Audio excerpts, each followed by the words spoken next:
నీరుకి వస్తుందండి, ఎదురు వస్తుందండి ఎర్ర నీరుకి. జూలై నుంచి ఆగస్టు వరకు మంచి ప్రామిస్ అండి. అది కొత్త నీరుకి వస్తుంది కాబట్టి కొత్తగా కొనుక్కుంటారండి. ఇప్పుడు ఈ రోజు తీసుకున్న చేప అయితే 26,000 అండి. 26,000 తీసుకున్నానండి. ఒక 1000 రూపాయలు ఇచ్చి ఆయన తీసుకున్నారండి. అంటే మామూలుగా గతంలో పోలిస్తే ఈసారి ఎక్కువ వచ్చాయంటారా?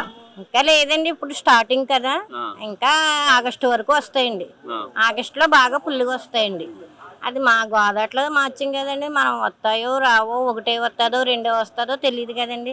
గంగమ్మ తల్లి పెట్టాలా, మేము తినాలా అంతే. అంటే ఇంక మళ్ళీ వస్తాయో రావో తెలియదు అనే దీంతో కొనుక్కున్నారు. అది కొత్త చేప తినాలనేసి ఆయన డబ్బులకి లెక్క లేకుండా కొనుక్కున్నారు. మీ ఎరుకలో ఇప్పటి వరకు పులసకి, అంటే మీరు ఇక్కడ ఉన్నప్పటి నుంచి చాలా సంవత్సరాలుగా ఉన్నారు కాబట్టి మీ ఎరుకలో పులసకి ఎక్కువ రేటు పలికింది ఎంతమ్మా? ఎక్కువగా ఇప్పుడు 26,000 అండి. ఇంతకు ముందు వరకు నుంచి ముందు అంతంత రేటు లేదండి, తక్కువే రేటు.